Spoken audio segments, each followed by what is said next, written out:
Welcome everyone, this is Polly Needles and you're listening to LOTRO Players News, where we take a look at the latest new LOTRO and hear LOTRO players. And this week we have with us Terry Adwin Hi, and Sanswinda. Hello.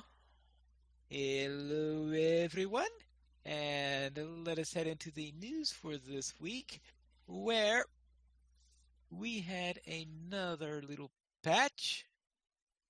There's been a lot of patches lately. And this was, let's see, when, oh yes, 25.3.4.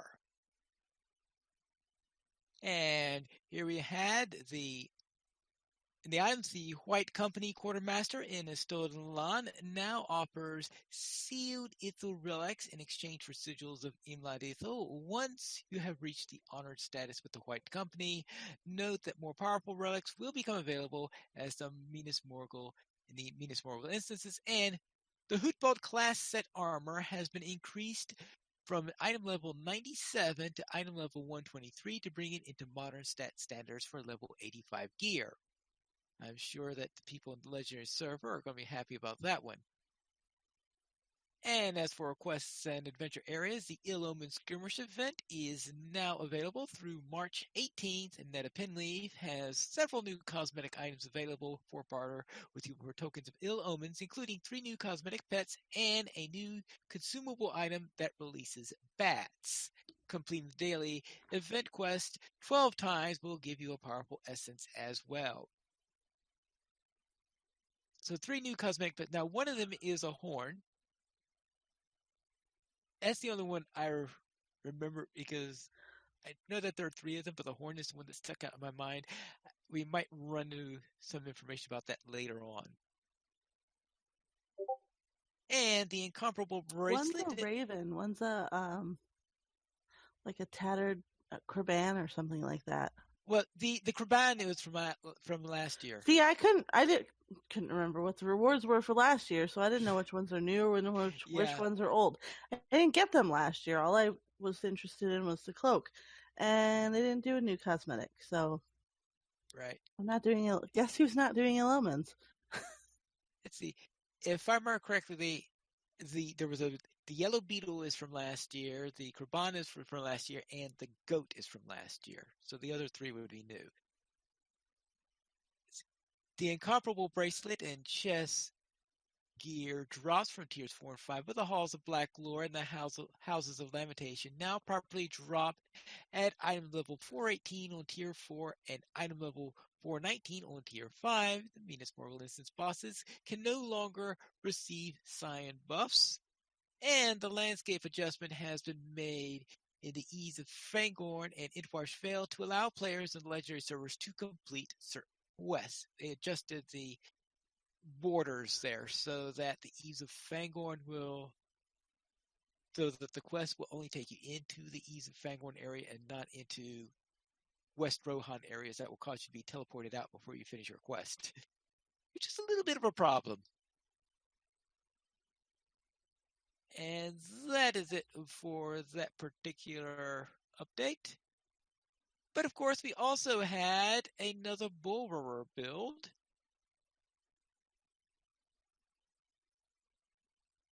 And that is Bulwerer update 25.4 preview number 2, where, of course, they were continuing on with what we had there. Bulwerer is closed now, so you can't log in anymore as of this recording, but they think there is a possibility of another build sometime in the future. They haven't decided yet whether or not they're going to have a third Bulwerer build, but it is still a possibility. We'll find out. That we're expecting maybe that they'll have at least one internal build or something like this, because they're not finished with the raids. They just haven't decided whether or not they're going to have a public build on that again. And note that there are still some quests relating to the Net of Darkness instance that are not yet completable. They know about that. They just want to make, I guess, make sure they weren't bombarded with people saying, "Hey, I can't finish the quest outside the raid." But I suspect that Sanswinda is not preparing for that raid right now. Oh, whatever would give you that idea, Pine? I don't know. What? You don't want to go? We're gonna have to drag her. She's normally like the most raid happy person. Let's go do it. And we're gonna have to drag her into this one, kicking and screaming. Or maybe we'll just convince her that we can set everything on fire. You know, usually I kind of like the first processes of the raid where you're like trying things out and kind of banging your head against a wall trying to figure out what's going on. This one, if I do it, I want to wait until they have it all figured out and we can just go through and kill everything. Because I don't want to spend time with spiders. I don't And want to set hang it out all with on spiders. Oh yeah, if we can set it all on fire, they might get me in sooner. I have a feeling that if you ever do the Heligrod spider wing, you don't do it as you. I know how you often like to do things when they're yellow, orange, or red. I suspect you don't do Heligrod spider on red. No, not usually. Actually, I usually don't do the Heligrod spider wing unless, for some reason, I'm with a group of people who insist we must do it. You know, that does not shock me in the least. As for classes, several classes had their stun removal skill cooldowns reduced to 60 seconds. Trait and item effects on these cooldowns for the affected skills have also been adjusted. Virtues. What? Good. All right. Virtues can now advance to a maximum tier of 68. And as for the burglar redline AoE damage is higher than expected. Reduced flashing blades and double-edged strike damage by about 10%. Captains, Noble Mark is triggering a lot faster than intended and pretty severely overpowered. We had to change the type of effect that triggers the heal of the Noble Mark, which necessitated a significant redesign of the skill. Noble Mark now allows the captain to heal up to 3% per 3 seconds when they land a skill attack against an opponent, and Noble Mark's range is now only 12 meters, requiring the captain to remain in close proximity of their marked target to maintain the effect. And as for the champion, they bumped the blades and strike skills damage by about 10%. Woo-woo. And as for hunters, the hunter's poison curative abilities have been powerful enough to effectively negate any curable poison mechanic that runs for a while. We felt it was necessary to implement a more significant cooldown limit on how often it can be used. The What? AoE... You can't even use it while moving. That is a serious drawback to it. Like, why nerf it further? Oh man. Now I have to stop and then wait to use. Like, At least make it mobile. If I'm gonna have to have a cooldown on it, it should at least let my blue hunter use it on the run. Yes, that's my proposition.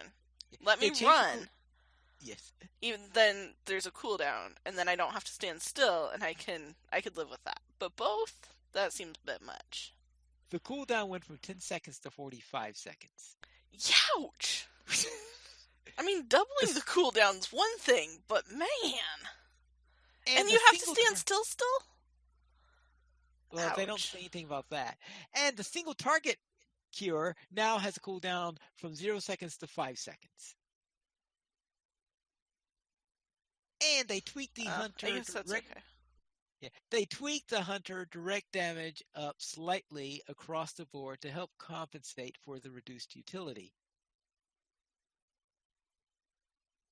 Alright. That could be good, but only slightly. We'll see. I guess we'll see. I know someone created a thread saying, yes, the Yellow Line Hunters finally got a well-deserved nerf. And you could tell from the post it was like the very sarcastic and tongue-in-cheek. Aren't they always nerfing our poor Yellow Hunters? They're kind of fun, but they're not super powerful by any stretch of the imagination. In fact, I mean, they're less survivable than a guardian, so... Well, seeing how I tend to play... I'm not sure if their damage is a lot more.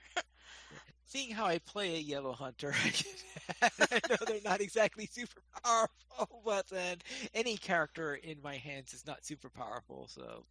Yeah. I really love yellow hunters, just for the record. As for the Runekeepers, yellow Runekeeper damage efficiency is a bit too high at the moment. Reduced Rid of Lightning by about 5%, Ceaseless Argument by about 5%, and Static Surge by about 10%. Yeah, I was getting excited that maybe my Runekeeper would be able to solo on Landscape, but I think maybe I'll hold that excitement back.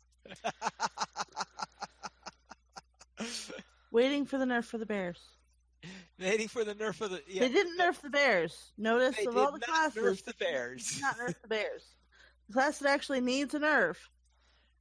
I should roll a new bear. Oh, that'll cause a nerf instantly. Maybe it'll let them power back the other classes. I don't know. Oh, we will have to see.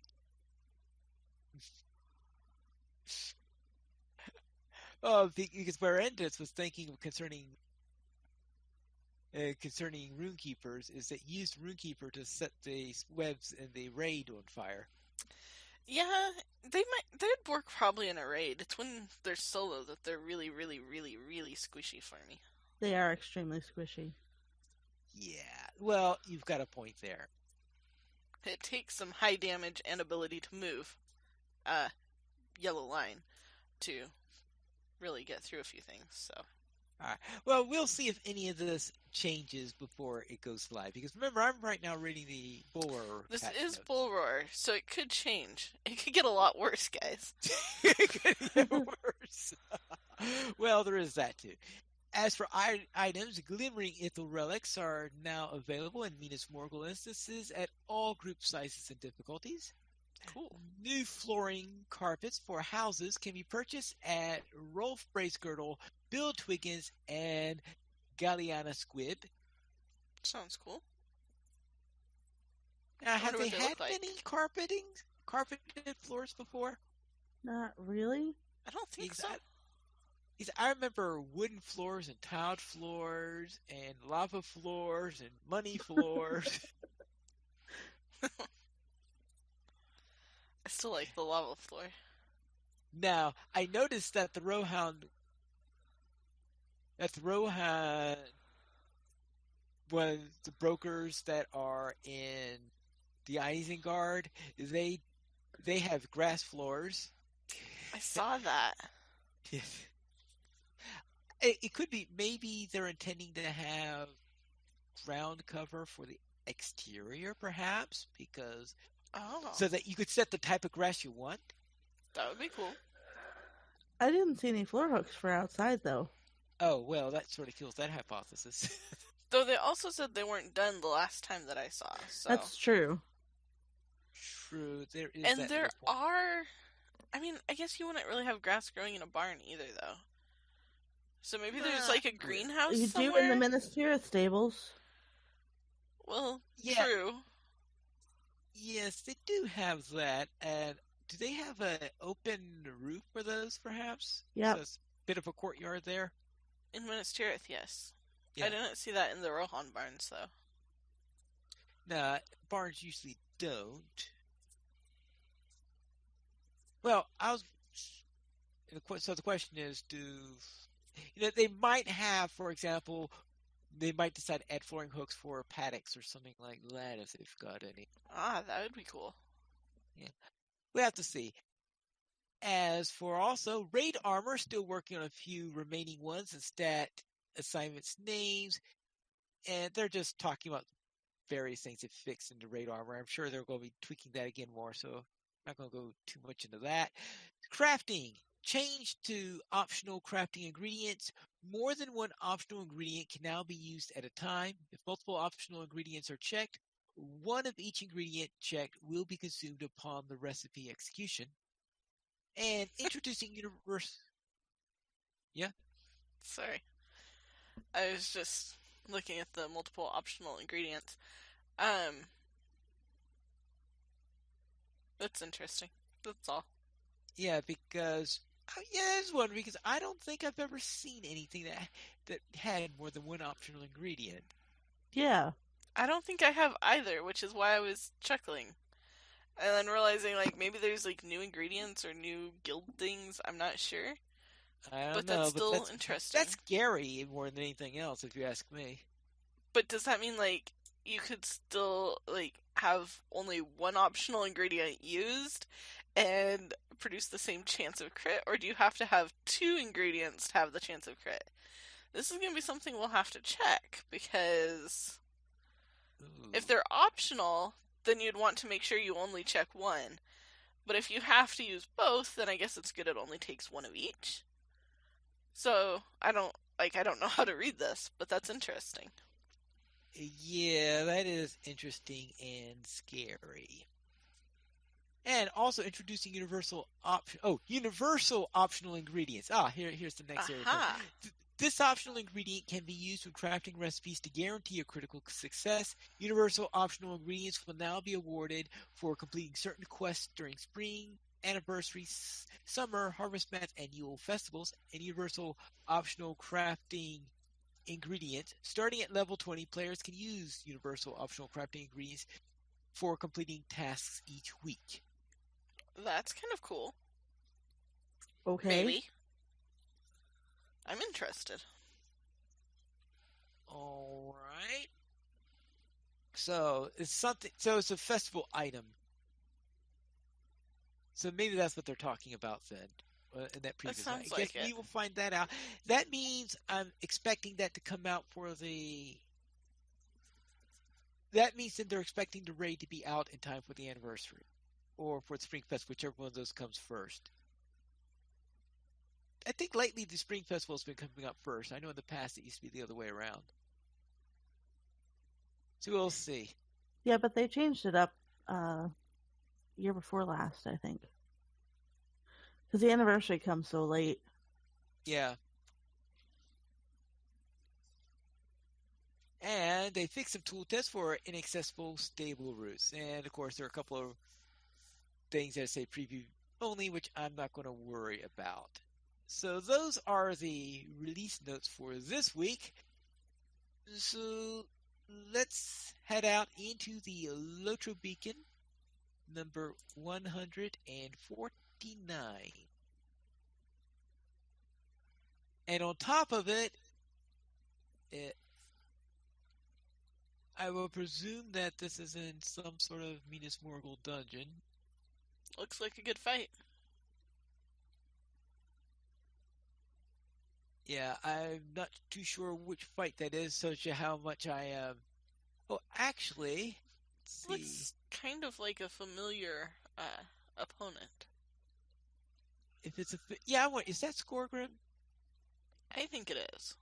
Yeah, okay. So now I know which instance it has to be, because there's only one instance that will involve Skorgrim in the. Because the guy in the middle looks like Skorgrim, and there's a bunch of dwarves around that look a little bit dirty. Yeah. All right. Yeah. All right. So it's It's that one because where you fight the 3 bosses that you've killed in the past. Then. Halls of Night or Halls of Lore.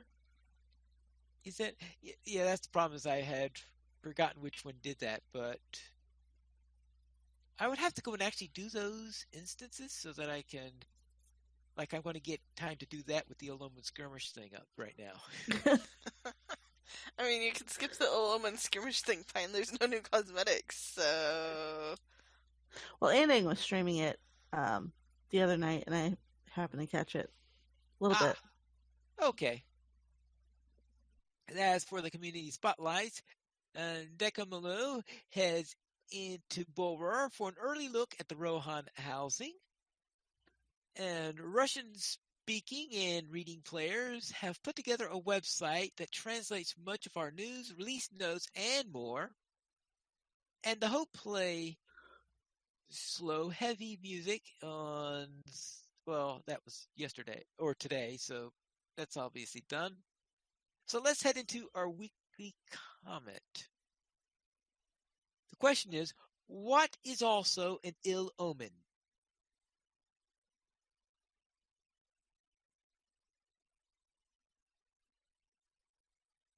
Crows. Gandalf, depending on who you listen to.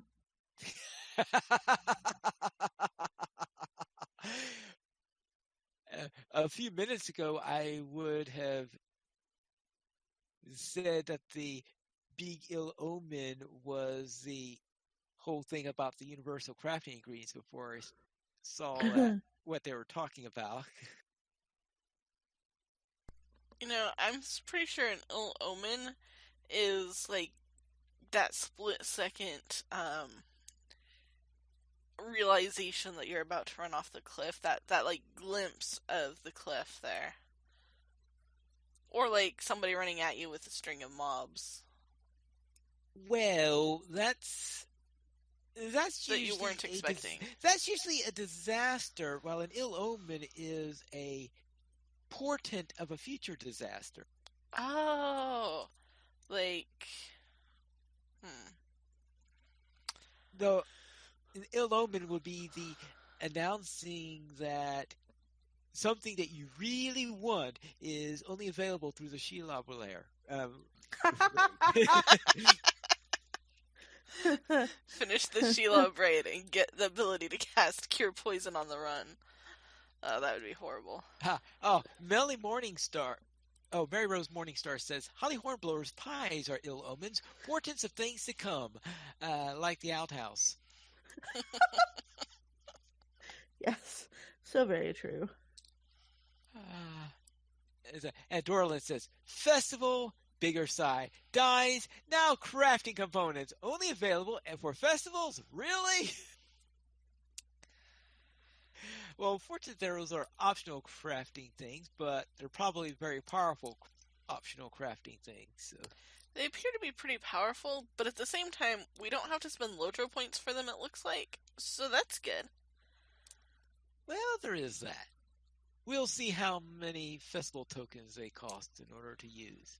I mean, as long as they're not mithril, they're better. Oh, right. Oh, yeah. Universal crafting components, the better mithril. So an ill omen is Sans saying, stay there. I'll gather up all those mobs and bring them over. And mounting up. Yep. Yeah. No, that never happens. Not so often when I'm on my regular hunters.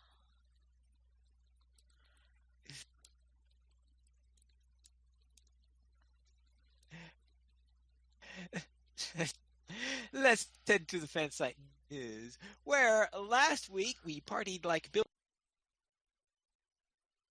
And on the LOTRO stream is a great place to find LOTRO streamers on Twitch. This week, Elda, Quest, and Minas Morgul, Winnie travels the Nen and Wife, and the Tolkien Professor brings the lore.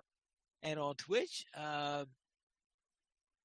Jürgen runs Tier 5 instances, Chapatora celebrates hobbits, and Yiki previews the new raid on Borer. And over on YouTube, Zogog, Deeds, and Forgel, Geraldic717 heads to a farm, and Thor TV tries to reach Dol Amroth. And as for our screenshot of the week, Orlindi overlooks Lake Town in this week's screenshot of the week. Thanks for sending it. Submit your screenshot through contact@saintsongames.com. And that's it for our beacon this week. So let's head over to our store sales. Terry, what's for sale this week?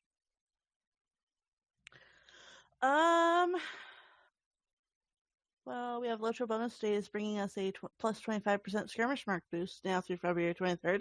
It's Pine Leaf Weekend, people! Pine Leaf Weekend during Pine Leaf Month? Pine Leaf Weekend during Pine Leaf Illoma skirmish event. Yeah. Start a new journey. Get 30% off character slots, vet status, stat packages, XP boosts now through February 27th. And the weekly coupon gets you a free Landscape Soldier token with the coupon code WITHME now through February 27th. I really, really, really wish that they could figure out how to make that work in those solo-only instances. Right? Yeah, I would Like, love if you're that. gonna stick me all by myself with no support whatsoever. I discovered an ill omen. What? The quest text says solo only. Before travel now.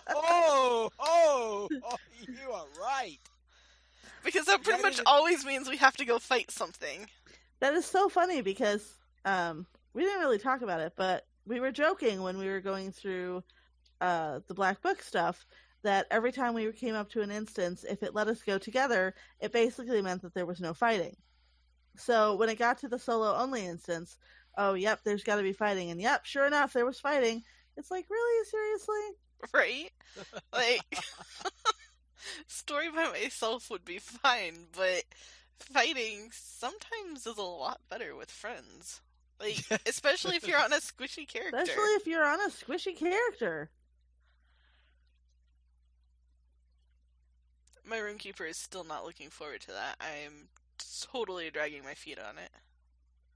Then maybe I should do it before the damage changes. Oh, yes, that reminded me is that I did read a thread this week that they are making a pass right now in tweaking the opponents in those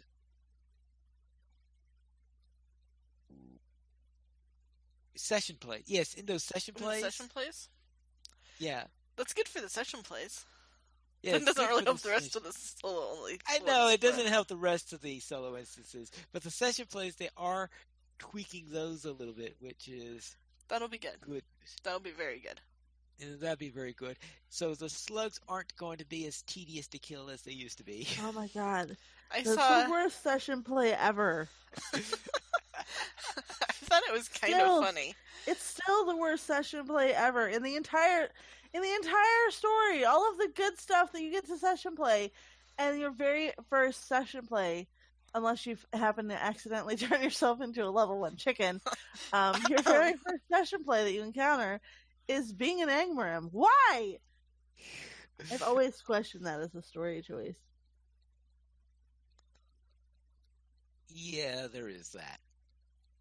Let's head into the site news, where in Middle-earth is Emeraldina number 43. And last week, she was at the Yellow Tree in Breland. Okay. You know, it's really bad that I didn't recognize it, because I'm pretty sure that I was within a few days before that posting at the Yellow Tree. And apparently after that time in the Yellow Tree, she decided to get some sleep, or at least bounce in a bed, because that's what she seems to be doing this time. She's bouncing on somebody's bed. I can't tell if that's a Hobbit-sized bed, though. Yeah, that's the question, is what is the size of this bed? So we could try to figure out, is this a Hobbit bed or a Breland I mean, the window bed? doesn't look hobbity, particularly. That is true. There is that. Though I heard that the springy theme was continuing. Oh, that's because it's a springy mattress. I wonder if it has any springs in it. Probably not at this era. But definitely a springy mattress from the looks of it. Yeah. Then anyway, that is we're in Middle-earth number 43. And we also have this week a little Week 7 quick view by Squirrel, who goes over various things, including, of course, talk about what's going on this week. First of all, of course, we had the Ill Omen Skirmish event that we are talking about here. Is you can run the daily quest 8 levels lower than yours and get the quest done. So if you're having trouble running it at level, you could perhaps run it at level 122, so you can at least kill the Harbinger and have a chance of survival, because those things are hitting hard. At least at 130 they are. For the Tier 3 deed, you don't have to finish the full skirmish, and it can only be done once per character, ever. So what that means then is, yeah, I guess set it at 120. Actually, I don't know if you could run that under level. But the idea there is, if you could kill the Harbinger and survive that, then don't worry about the rest of the skirmish if you're going to have trouble finishing the skirmish at Tier 3. You can only complete X-1 skirmishes per day for auto-complete. Beneath the World Mori is 3 out of 4 skirmishes, and the rest of them are 4 out of 5 skirmishes. And at that point, the quest auto-completes. And as for the Legendary Server rewards, the Portrait Frame is awarded account-wide for reaching level 85. So there is a level 85 Portrait Frame. Ooh, that's a cute one with the horses on the side. A golden frame with horses on either side. Yeah, yet another frame that I'm not going to get. And then the Regal Horse Lord's Cloak is awarded account-wide for finishing the Riders of Rohan Epic. That's a nice cloak, too. And no idea about the rewards for Hootbald, Wildermore Kindred. We'll see if there's anything that's going to be for that. It's going to be a while before I have either of those 3, that's for sure. And there are also upcoming essences of choice. Currently, there are 3 Tier 3 essences available at level 130. With the skirmish event, Tier 5 is available, and the upcoming raid Tier 4 will be released. Normally, you'd upgrade the previous tier to the next with the same materials as the original craft. This will change, but Tiers 4 and 5 isn't as big a jump as last year. Below some of the information for you to make your choice, he talks about all the things that you need in order to do the various essences in there. Something that I'm probably going to completely forget about because I don't remember all that much stuff with essences. Oh, Mary Rose says that she hates slugs as much as Senswinda hates spiders. I'm very sorry about all the slugs in game, Mary Rose.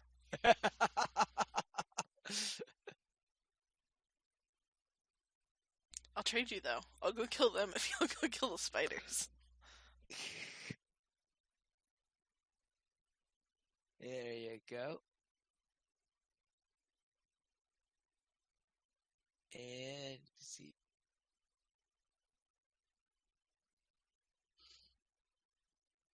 All right, let's see. Scenarios. And he also had a link to something about scenario concerning Rohan housing. We made a decision intended to allow Rohan housing to become available in a more timely manner. We know that is a highly anticipated addition for many players, and our goal is to make it available later this year. We did not feel forcing kinships to abandon their Belfalis kinship house in favor of Rohan kinship's house would be acceptable. The effort needed to support multiple kinship houses stood to be a fairly considerable and potentially complicated. The result is he is there talking about the reason why there are no kinship houses. In the Rohan housing area? In the Rohan housing, that they don't have any plans for kinship housing, yeah. And that is because they didn't want people to want to have to abandon their islands that they spent all this money for and all that stuff and to move over to Rohan if they wanted one. So they decided, all right, let's make mead halls available to everyone, and they're going to try to get away for people to allow others to use that as a port.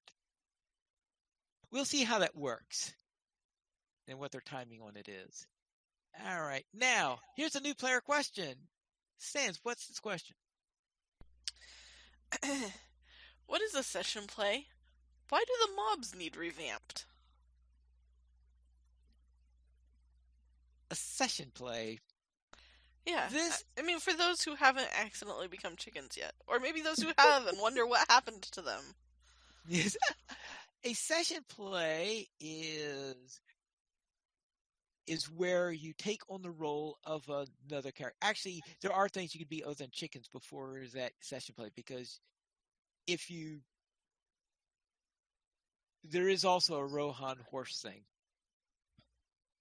That's true. Well, I never got to see that. You never got to see that. So I wasn't Yeah, it was thinking only about that in available my with question. Rohan pre-order, and you can't actually pick that up now. Yeah, I had forgotten whether that was a pre-order thing or a high-end thing, but okay, if it's a pre-order thing, then yes, then you won't be a new player if you have the ability to do that session play. The idea is that you take on the role of another character, so anyone who runs the session play is running as that character. So you could have a session play where you're playing Frodo, for example, or a session play where you're playing Boromir. In other words, one of the members of the company. You could have Or like a dwarf in Moria? Are there any of those? Yes, a dwarf in Moria during either in Balin's company or during the days of Durin. So essentially, you're taking on another role. And one of the most infamous ones is a quest where actually, there are two really infamous ones. One of them has to be when you take on a role of an Angrim. In fact, this is the first one that you hit into the epic storyline, and the first thing that you're told before you get into the real story of it is go out and kill some slugs. And they're annoying, and they take forever.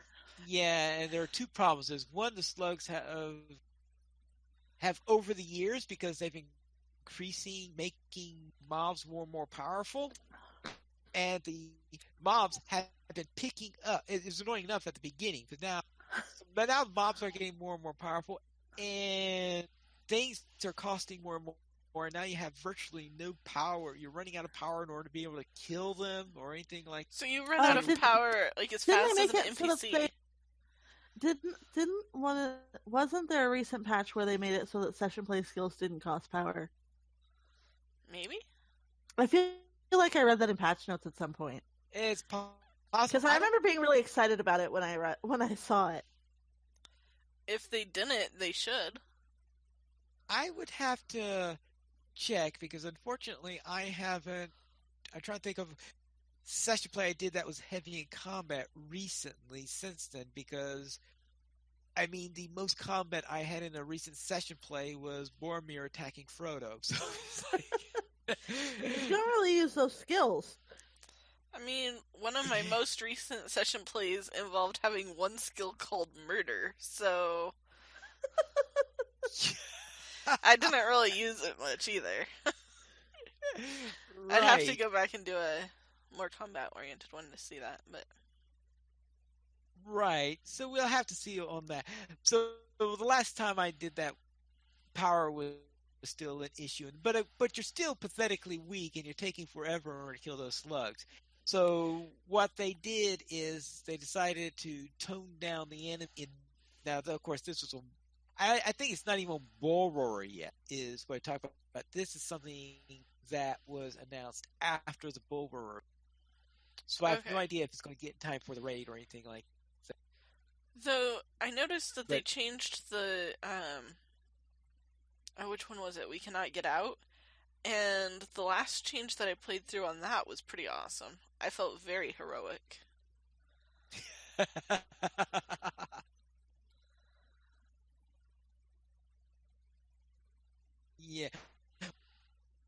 Cannot Get Out used to have a reputation where it was at one point almost impossible to finish.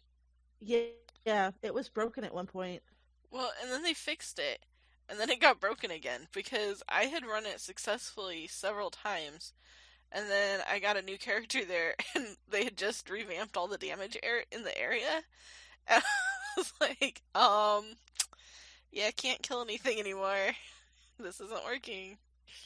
15 tries later, I submitted a bug report, and then I saw the patch notes that had already been published were like, hey, we're addressing this known issue. I was like, oh.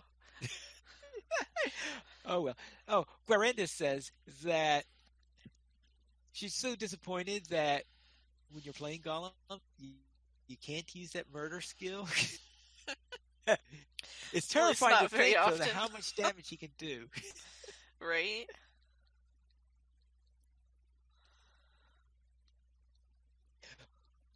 But did I answer your question, I guess is what it is. Yeah, that answers my question. Then let's head to our weekend LOTRO. And Terry, what were you up to? Well, Terry Edwin finished out the Kirathungal side quests, collected the remaining pages of Celeborn's letter to Galadriel. So now, 3,000 years later, he can actually give it to her.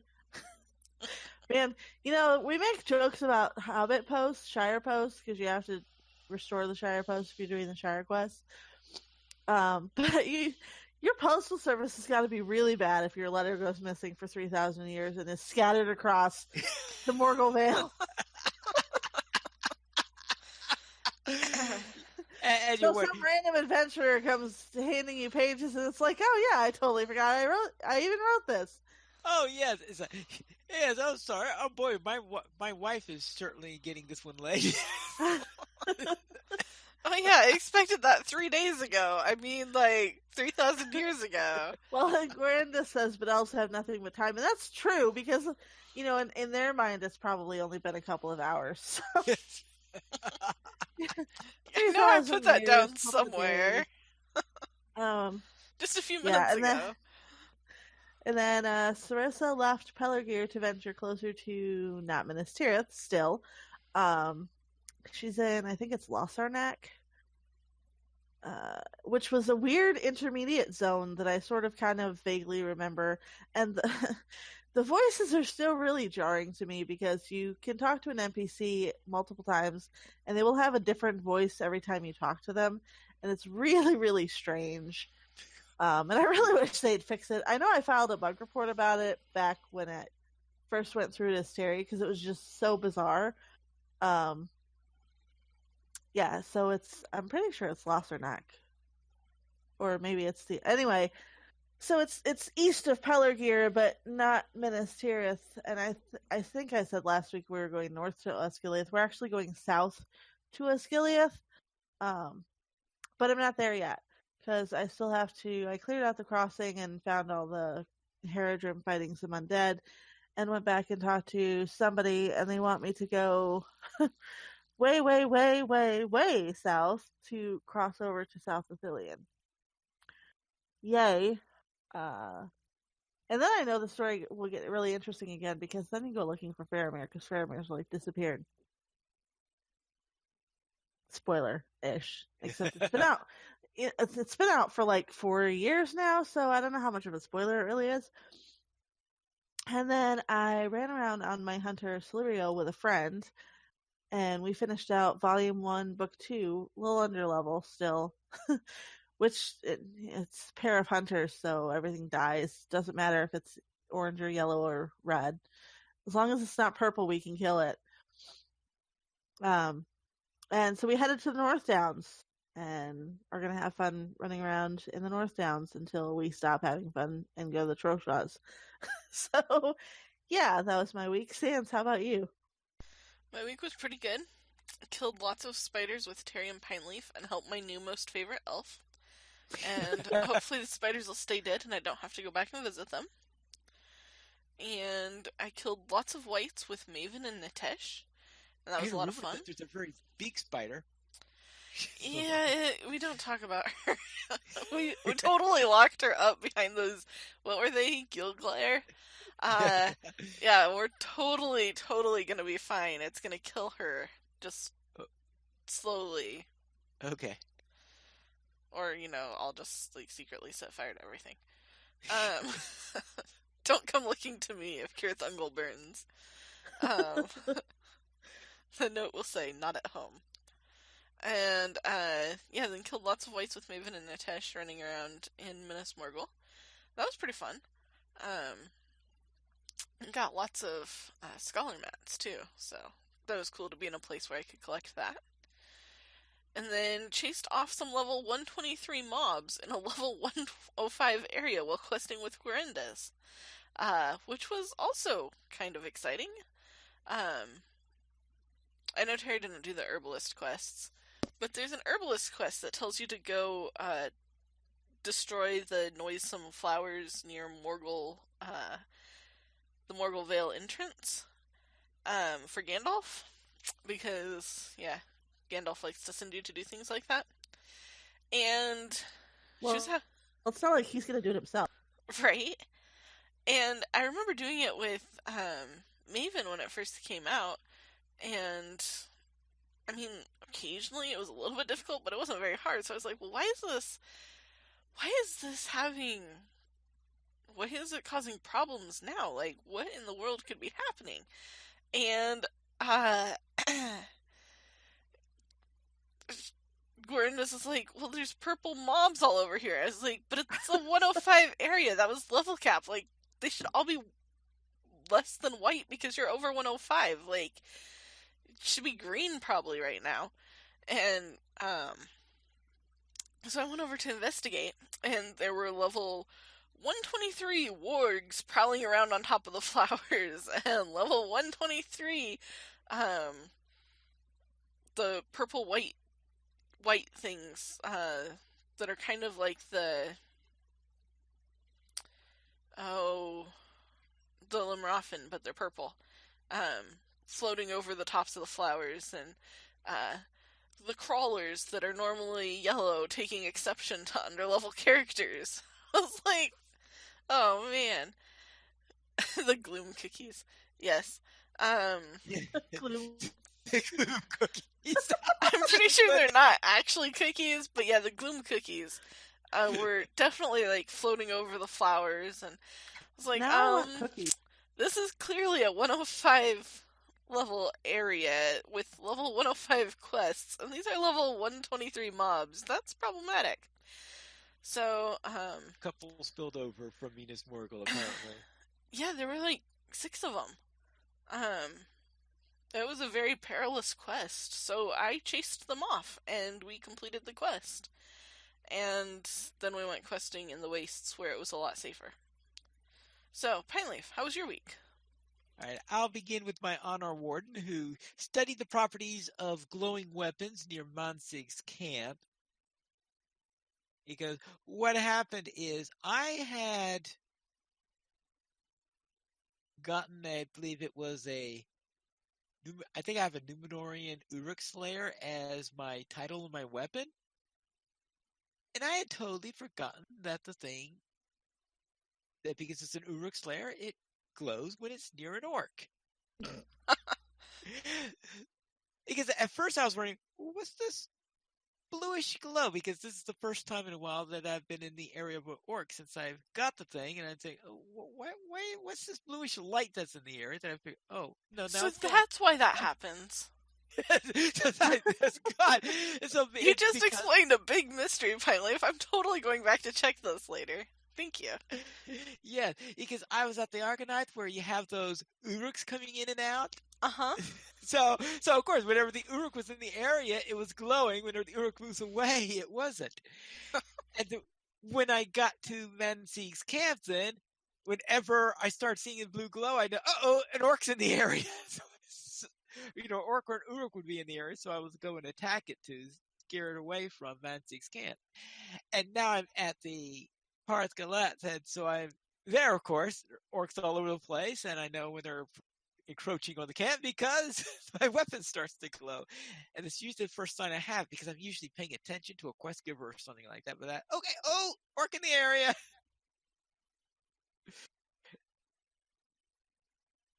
So yes, it's now my new methodology for detecting orcs. But yes, I had completely forgotten about that property, and the only thing I knew is that I believe that on Bull Roarer they have they were testing out some cosmetics you can get to set the glow on your weapon.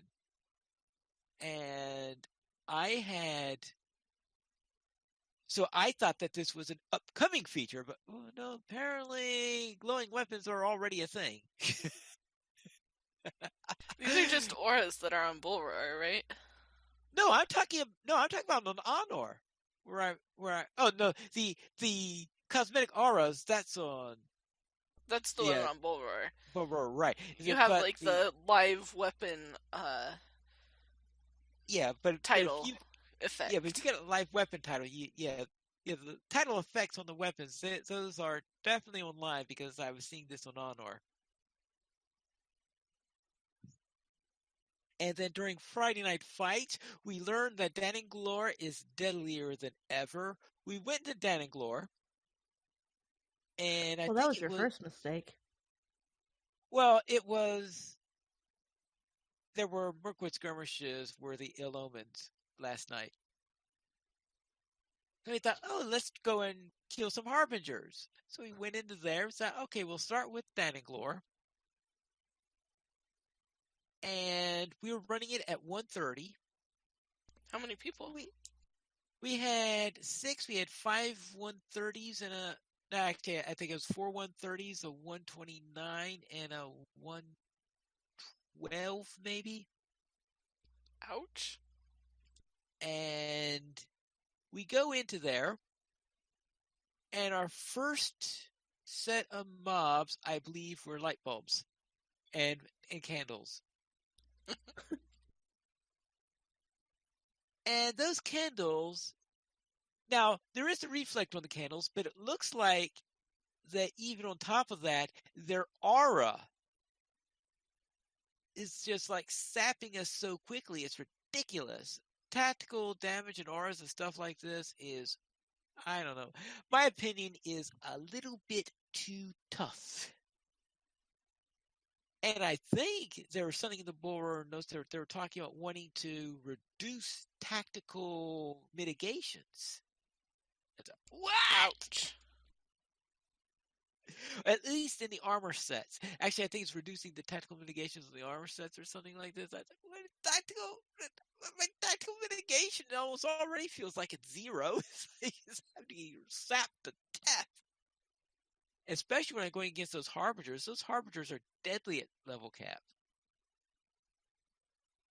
And during the field trip, we entered into the Barrow Downs and helped a budding store manager. Grr. Against our better judgment.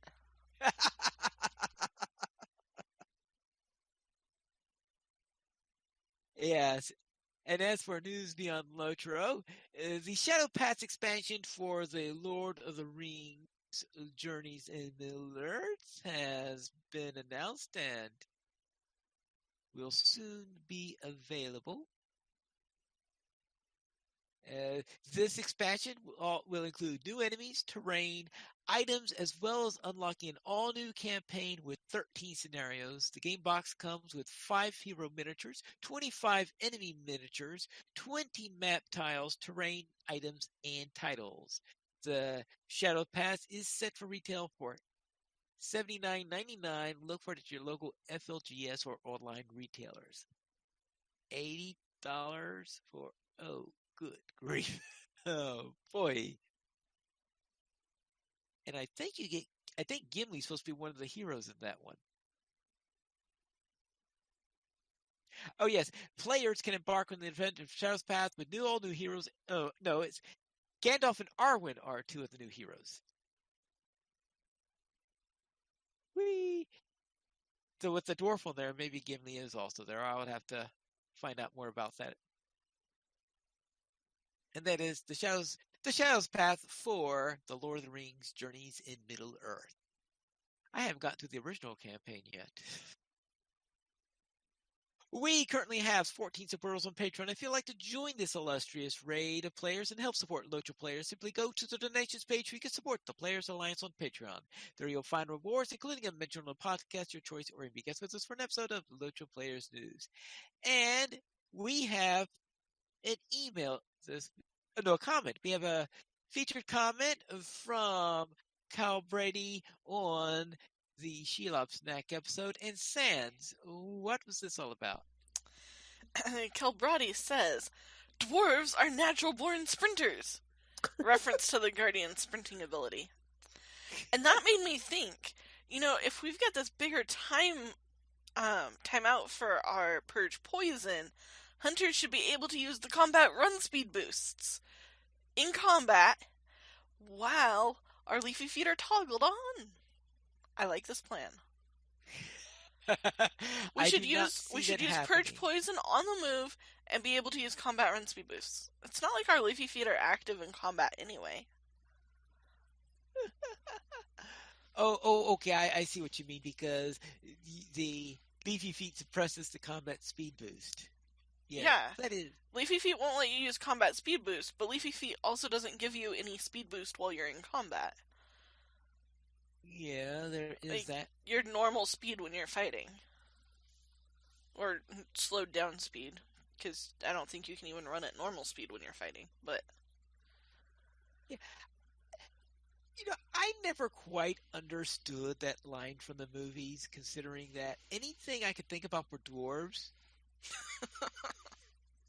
I could see them being distant runners. I know that goes against what the joke that they're trying to make there. I just can't see them as being sprinters. You need more dwarf guardians in your life, Pine Leaf. And hunters need sprinting ability. Oh, well. If you would like to contact us, you could send us to podcast@LOTROplayers.com, and you can also follow us on Twitter, the Players Alliance @PlayersAlliance, LOTRO Players @LOTROplayers, Arendis @Arendis, Ponly Pit, Ponly Needles, Sanswinda @Sanswinda, and Terry Edwin @Terry Edwin. The Players Alliance has 2 shows on Mondays at 7 p.m. U.S. Eastern Time. We have DDO Players News, and on Saturdays at 8:30 p.m. U.S. Eastern Time, we have LOTRO Players News. You can choice for our shows at LOTROplayers.com/live. And that's all for tonight. And this is Poly Needles reminding you to skirmish responsibly.